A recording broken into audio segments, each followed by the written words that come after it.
Hey now guys, good evening. I am back here with another book review of Daredevil. Volume 2, Mike Murdock Must Die.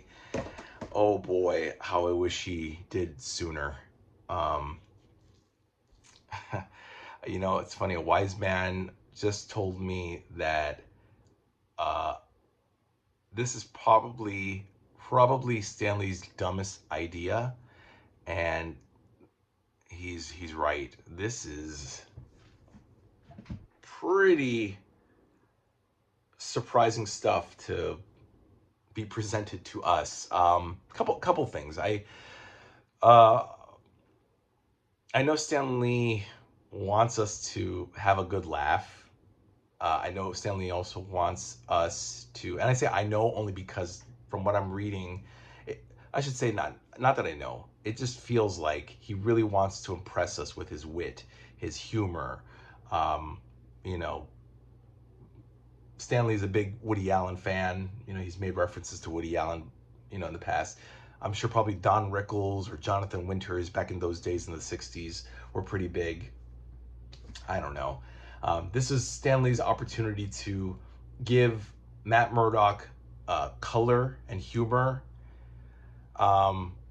I always thought of Daredevil as like a very stoic character, and Matt Murdock too. Matt Murdock, Daredevil, I always thought of them as stoic, like Bruce Wayne, Batman, never really humorous. Um, but it's funny how he's so much like Spider-Man and Peter Parker. Um, and boy, when he's Mike Murdock, he's just zany. And the things he says to Foggy about his weight and being sexist towards Karen, um, it was jarring to say the least. Nothing, like, oh my god, how could they say that? But there are a lot of times where I'm like, my intelligence is insulted as much as Karen and Foggy. I mean, my god, these two are like the stupidest people ever, you know. Um, and so, and the problem is that this. Okay, so let me say where it starts, guys. Um, by the way, there will be spoilers in this video, guys.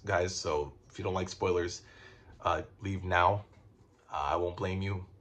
Again, I read these epics, so you don't have to, guys, but I do encourage you to read them because they're a lot of fun. And this volume came out last year, late last year in October, so it should still be in your comic shop. And read volume 1, of course. So this starts off really oddly. I'm not gonna tell you like really what happens in this issue. He has various battles with, Cobra and Mr. Hyde, the emissaries of evil, which is Electro with Stiltman and Leapfrog and Matador and who else? I'm missing another guy. There's like 5 of them. Um, you know, great stuff, But the big thing here is Mike Murdock, the character itself. It starts out rather strangely with Karen and Foggy receiving a letter from Spider-Man, just flat out saying, "Hey guys, Daredevil's Matt Murdock." That's how it is. Okay. I wish, guys, I could do like what Angry Video Game Nerd does and do a skit for you guys. You guys would love it. I have like the script in my head. I need a better budget, but I would do like a skit for you guys of like Daredevil confronting Spider-Man, or Karen and Foggy confronting Matt, and just how stupid the explanations are. First of all, in a way, Spider-Man has broken a bro code of sorts, like a superhero code. How the fuck? And I wish it would have been better explained, like maybe a villain, a super villain, sent Karen and Foggy this letter saying, "Hey, by the way, your partner is Daredevil." No, it's Spider-Man. Spider-Man is like, "Hey, in a letter." And so Karen and Foggy confront Matt about this, and Matt is like, "I have a twin brother, and his name is Mike."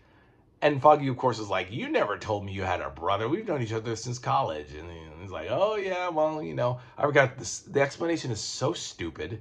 And they buy it. Karen and Foggy buy into it. So much so that, I mean, they, like, all he does is mess up his hair. This is, in order to be Mike Murdock, he just messes up his hair, puts on shades, and wears really outlandish looking clothes. Loud clothes is how he describes it. And they never once figured that it's the same guy. Now I know, since he has extra senses, he's not blind, but he is blind. He can sense people around him and whatever. So he's able to get by as Mike, that he can see. But they never say, hey Mike, why do you wear your sunglasses at night? Hey Mike, where's Matt? We never see the two of you together. I think maybe once Karen and Foggy mentioned that, but they never say, hey, no, seriously, let's see the two of you together so we know that this is for real. Nope. They just buy it. It's like, okay. On top of that, now Matt has revealed that Mike is Daredevil, which now puts everybody at risk. And oh boy, they are put at risk. Like, now everybody, like the villains, know that Daredevil hangs out at Nelson and Murdock, the offices. Mike Murdock is Daredevil. Mike Murdock is related to Matt Murdock. And Karen and Foggy are always there. And what do you think is going to happen, guys? They're going to get kidnapped. They're going to get ambushed. They're going to, and they do. Like, who is it? The exterminator, the organizer, the I don't know. Who else is in this? There's Electro. Well, I don't know if Electro, but there's like a couple villains that do attack. Oh no, it's oh god, I should have written this down. But needless to say, guys, through Spider-Man's stupidity, through Matt's stupidity, the two most important people in his life are in danger. And nobody takes this guy seriously. This guy's just a buffoon, and Matt has to play this part constantly. I mean, the joke, I think it was meant to be a joke, but it went too long, and it gets very confusing after a while. So much so that even Matt is like, oh, I don't know if I'm really Mike. I like being Mike more than being Matt, but Mike is now Daredevil. But I don't know.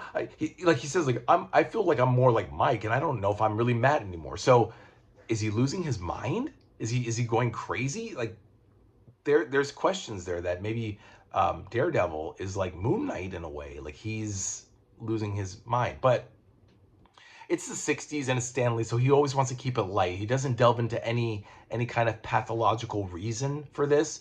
The jokes wear very thin. And it's Karen and Foggy are just really stupid, or they're just really good people who just love Matt to death and believe him. But I mean, every time something happens, they're like, "Oh, Matt, where's Matt? Oh, he's not here. We'll call Mike because he's Daredevil and he can save us." And they always say, "Well, where's Matt? We haven't seen Matt in a while." Oh yeah, at one point they go to the Expo 67 in Montreal. And they say, oh, we haven't seen Matt in a while, but he'll hold the fort down while we're gone. Meanwhile, they don't look for him. They don't, and I mentioned, they don't ask Mike and Matt to be in the same room together. They just accept this. They accept that Mike Murdock is real. They don't even ask him to take off his sunglasses. Anyway,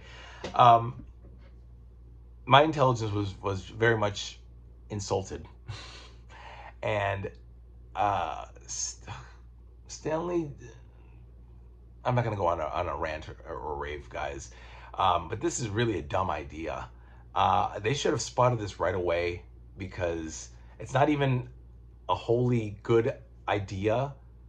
Having a twin brother now out of the blue, and you know what? There was another thing I forgot to mention. At one point, Karen finds the costume in Matt's apartment, And she doesn't even say, oh my God, Matt is Daredevil, even though the clue is right there. She just assumes, oh, Mike left the costume there because he's living with Matt.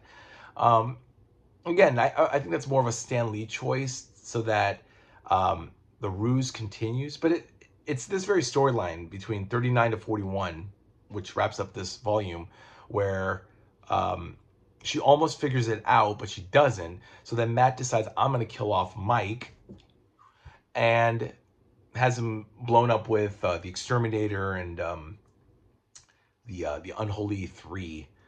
Um, it's the 60s, guys. Again, Stanley wasn't even trying with names, but um, yeah. I mean, the one saving grace, guys, I gotta say, is Gene Colan's pencils, where Stanley's writing is just borderline redundant. I really want to say the R word. I want to say retarded, but I don't want to offend people. Whatever. But it is. I mean, Stanley is a bonehead. I want to talk about Gene Colan's pencils, and I even want to show you guys a couple things. What I really love about Gene Colan's pencils is that he has perspective. Now, what do I mean by perspective? He actually takes the time, let me see, to show different angles of characters far better than the usual two-dimensional, static, flat, beautiful artwork by John Buscema, John Romita, Jack Kirby. Very very flat. Excuse me, very flat and face to face. Like it just feels very flat and static. But Gene Colan, I always just said Gene Colan used great shadowing, like the shadows and the detail on people's features, which is very very good. But he gets, like, this is foggy. He gets a certain angle from the way they walk away from the panel, or you guys can see, or I mean, even expressions on characters' faces. But he has a certain. It's like if you guys ever seen Citizen Kane, when the dolly shot from the floor pans up and around while Orson Welles is walking. It's similar to that. Gene Colan pencils characters like we, the reader, are looking down upon a scene rather than just flat and face to face. So if somebody's thinking or something on a street corner, we're like a bird looking down on the street corner, like something like this. Like he's swinging down and looking over the city, and it's just a beautiful, simple. The shadows. Love it. Oh, right here too. Like we're looking up at Daredevil swinging above us. So it's like if we were walking the streets and we saw Daredevil swinging above us, we see like his whole ass and legs, not just a flat swing, if that makes sense. Or something like this, like the back of his rump here. It's small stuff, but it's such telling detail that feels like right here, like again, a back shot, but like we're looking from the ground up as he's walking away. It's that kind of detail that really matured comics as it went on from the 60s into the 70s, where unfortunately I can't say Jack Kirby did that. How can Jack Kirby be the king when he really was not that innovative compared to Gene Colan or Neil Adams or Jim Steranko? Those guys are the kings, okay? Because those guys revolutionized the art form from a mere comic book to high art. See, again, actually in the same two panels, like one is from the ground up, and then the next panel is from the ceiling. From the ceiling down. Again, probably you guys are like, well, what's the big deal? It is. It is a big deal because, again, it just shows like a shot in a movie, not just a comic book. It's people really wanting to elevate a simple, comic book into something that could move. Like these characters are actually moving and living and breathing, and our brains are processing every step they make. And I think that's fantastic. And Gene Colan is so good at moods, especially dark atmospheric moods. Like Doctor Strange, for example, is such a great example of that. Anyway, so a lot of the battles are really interesting, but very far-fetched. Again, a lot of a lot of our intelligence is insulted. There's a battle between, it's what, issue 33, 34, where Daredevil fights the Cobra and Mr. Hyde, and he gets blinded. He becomes more blinded, like he loses his extra senses, okay, whatever. You know, like he's already lost his eyesight. Everything that's enhanced, he loses that too on top of that, and so now he has to fight later on. Again, spoiler alert, guys. He has to fight Mr. Hyde and Cobra in the dark, find the antidote, pit them against each other, and beat their asses. And I think there's like a limited time to do it too. I don't know. And this is happening in the lighthouse. I just don't buy it. I just don't buy the circumstances. I don't buy, if this was real life, Daredevil would have been squished. Cobra and Hyde would have figured it out, and they would have figured where he was. They would have killed him. There were several times where they had him by the throat, but they just let him go. They just let Daredevil go, and Daredevil wins. See, it's just that kind of Stanley logic that just irritates me. It's like it insults my intelligence, and he's making these stories for children who are gonna take these magazines and throw them in the garbage later. Like, he doesn't even care that one day these comic books will be worth something. They'll mean something. You know, no, it's just disposable trash. And that's why later on, when Hollywood came around to making comic book movies in the 70s and 80s, and not even in the 90s, they were garbage because nobody really took these seriously. That's a different topic. You guys know. I mean, what the hell? Ah, boy. I hope I didn't phone this in, guys, because I'm very tired and it's past my bedtime. Mike Murdock must die. Mercifully does die in the end, and apparently in issue 42, which is the next volume. Oh, right over here. No. Oh, it's out of order. Oops. Okay. I just realized I have this out of order. Okay, there we go. Brother Take My Hand, volume 3, which is going to open up with Daredevil, the new Daredevil. And I think he has to explain why Mike Murdock died. Oh, and yeah, at the end of 41, it's like he's not even choked up that his brother died. Again, like Karen doesn't say, "Hey, your brother just died. How do you feel? I'm so sorry." It's just like, well, on to the next chapter. Yeah, but dude, you spent like nearly 20 issues and like 2 years concocting this cockamamie story to fool your best friend and the girl that you're into. Which, by the way, oh my God, this is like daytime soap opera shit. Which I kind of like, you know, but man, like, just tell her you love her. Matt's like, oh, I wish I could tell Karen I love her, but, and Karen's like, oh gosh, I wish he would tell me how much he loves me, and I wish I could, you know, be in his arms. It's like, come on. These people can't just say, hey, look, I like you and I care about you. Nope. I got to beat around the bush because Stanley wants to, you know, wring out this drama as long as he possibly can. And, oh my God, I'll be so glad when he's gone. Now, here's the thing, though.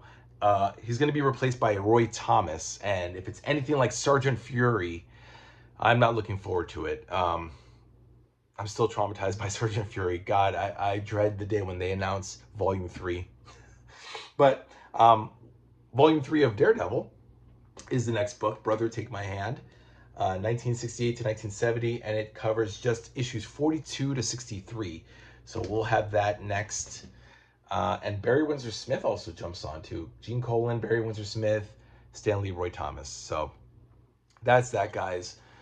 Yeah, prepare to get your intelligence insulted, or prepare to feel insulted intellectually. Maybe that's more appropriate. And boy, what a dumb idea.